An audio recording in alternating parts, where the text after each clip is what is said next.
The Nothing Ear 2 is one of this year's most eagerly anticipated releases when it comes to true wireless earbuds, but can they live up to the hype?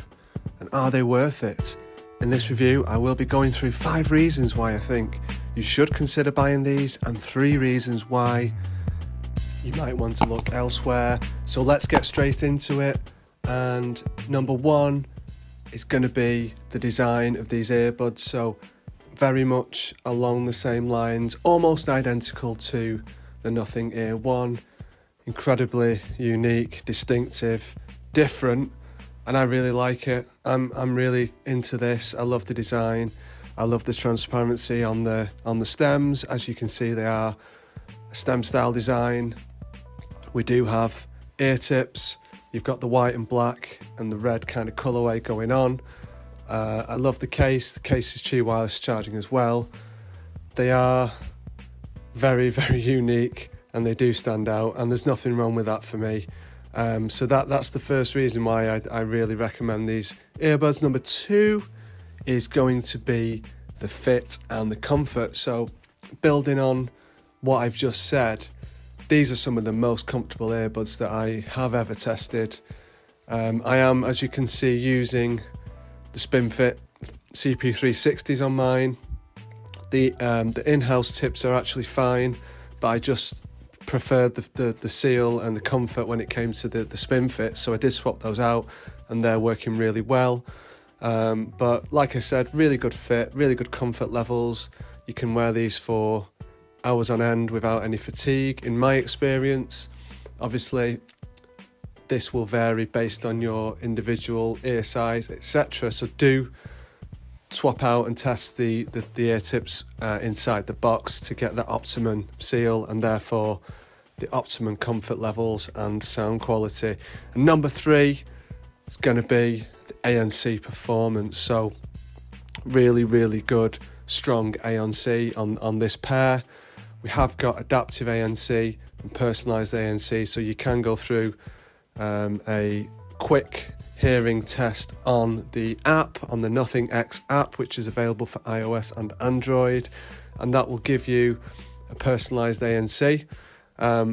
Along with that, we have got 3 different levels as well, so you can choose your own level of ANC, or you can let it work out the smart algorithm on adaptive mode. And for me, adaptive mode is going to be the way forward. It's going to optimise your battery life and only give you the ANC level that you need to have based on your surroundings and the noise level that you are experiencing. Really good ANC.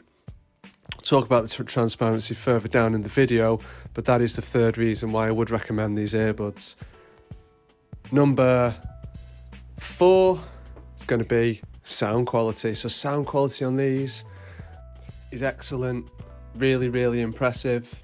You can go through a personal sound profile test, and for me that kind of turned it into a night and day experience. This works very much like Hear ID that Soundcore provide, Sound ID that One More have offered. Go through a 5-minute hearing test and you will be given a personalised EQ. You can then tweak the intensity and 3 different levels within that. But all in all, it was a night and day difference for me. It really woke the earbuds up. It kind of expanded the sound stage for me. It brought out additional details in the high end. And it's just something definitely that you're going to need to do, in my opinion, to get these sounding as good as they can sound. We have got a 11.6mm custom dynamic driver, so it's a graphene and PU dynamic driver, so completely different on the inside to the Nothing Ear 1. They have gone down the personalised and custom route. And this is having a big impact on the sound quality. It is your dynamic sound, it is your consumer friendly sound, but there is a good level of customization within the app. So as well as the personal sound profile, there is a 3-band EQ which is very effective, and you can actually apply the EQ on top of the personalised sound, which I really like, and we've seen that before on the likes of Soundcore.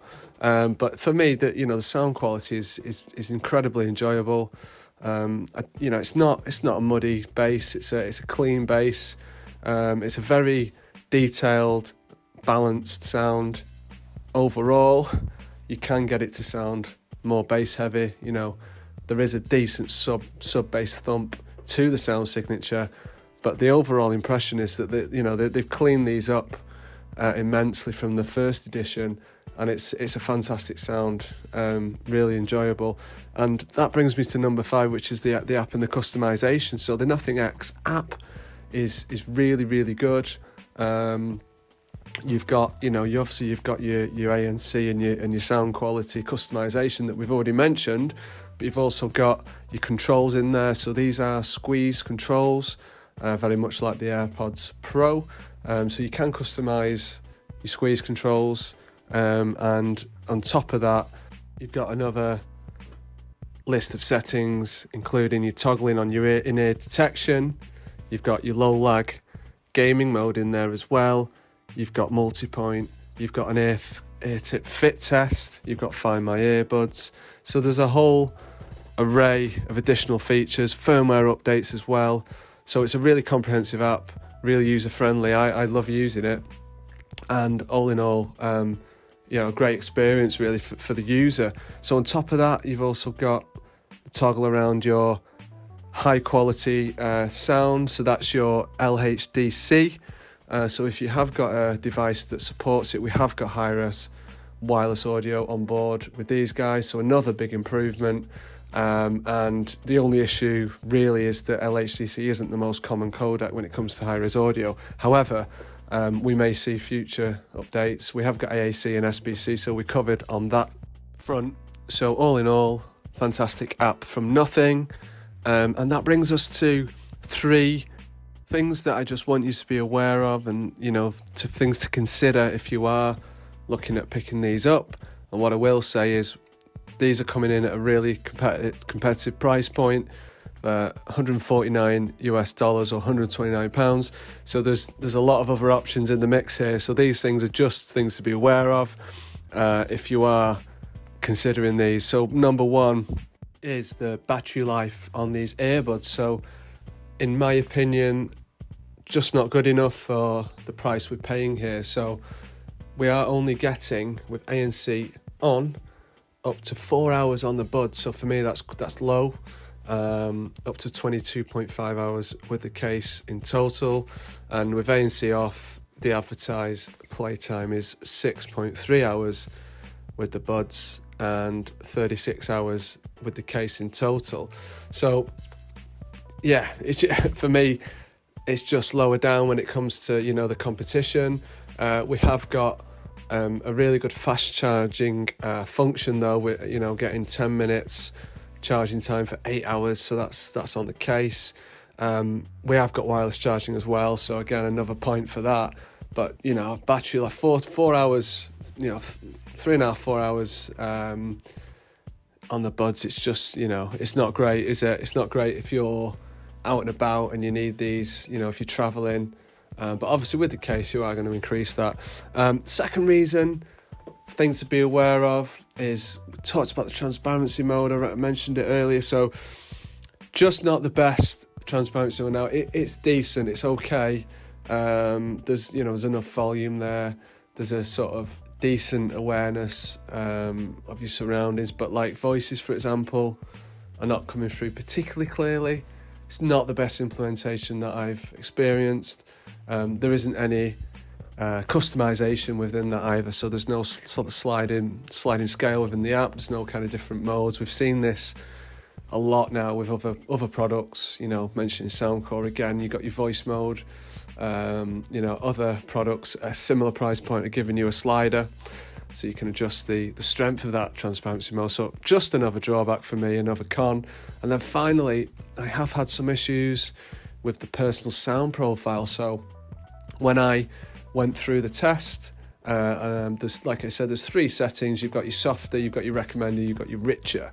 And for me, anything but the softer setting was giving me on certain tracks with very prominent sub bass. I was getting distortion. It was kind of maxing out at some of those low notes. Really put me off. Really not a great thing to be hearing in a premium level pair of earbuds.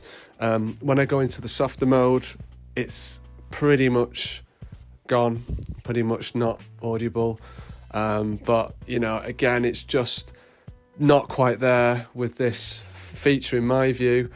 I did report this to the Nothing Tech team, and they have confirmed that it's an issue that they are aware of already. So clearly it's not just me having this issue, and they are working on a firmware update. So I am hoping that this is going to be one of those issues that is here and it's gone, because actually this is something that's fixable. It's a software issue, and I trust and hope that Nothing will sort us out on this one. We've seen it before many times. Sometimes a product does come out with an issue.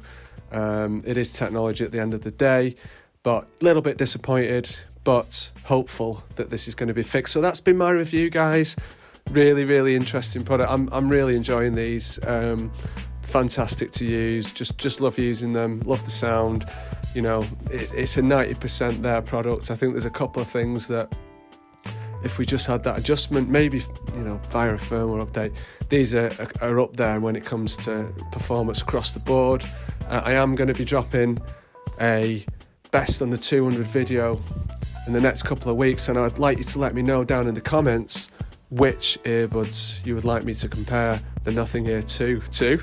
And I will say they are definitely firmly in there in the top 5 under 200. But I'm going to go through that in my full comparison video coming soon. So please do hit that subscribe button if you want to check that out so you don't miss out on that. Do hit the like button if you've found this review helpful at all today. Incredibly helpful. Thank you again for watching. I'm going to leave you with the call quality samples for the Nothing Ear 2.